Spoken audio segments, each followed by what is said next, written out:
DMX DMX MK4650. Cục đẩy là 4 kênh. Đây quý vị đang xem cục đẩy 4 kênh, hàng mới siêu mượt, mới dùng nước nên ở công nghệ Đức, sản xuất tại Trung Quốc. Để mà hàng bãi nhưng mà còn rất đẹp.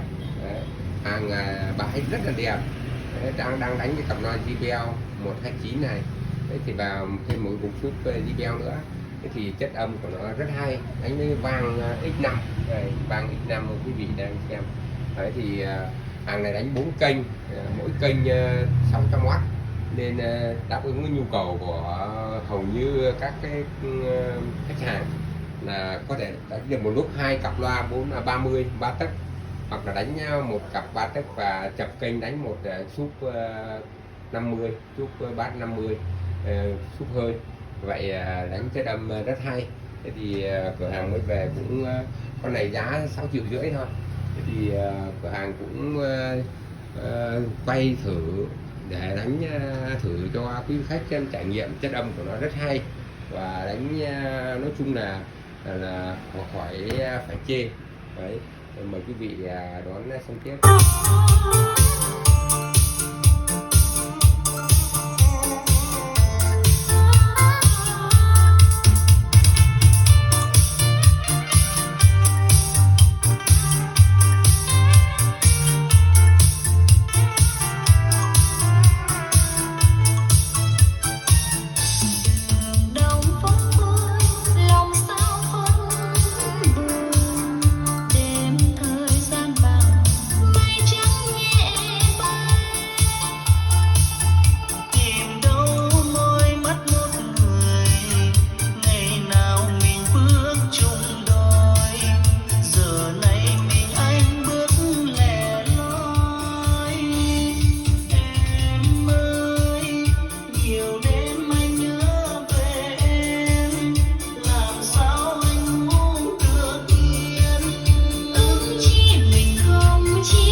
Cửa hàng cũng quay một đoạn để quý khách chiêm nghiệm cái cục đẩy này, đánh rất hay. Thế rồi cửa hàng Tết về rất là nhiều là bô xịn sò, từ bô 3 đến bô 5 và Aven Monitor, cũng như các cái cục đẩy một loạt cục đẩy này, đẩy một loạt cục đẩy về. Đấy, cục nạt Crown, cục Farmers này, rồi Martin Brothers của anh này.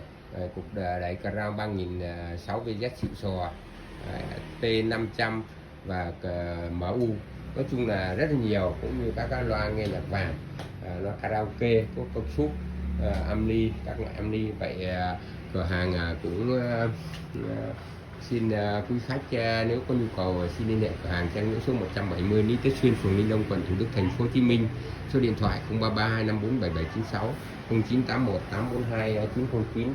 Vậy xin cảm ơn quý khách đã theo dõi. Xin cảm ơn.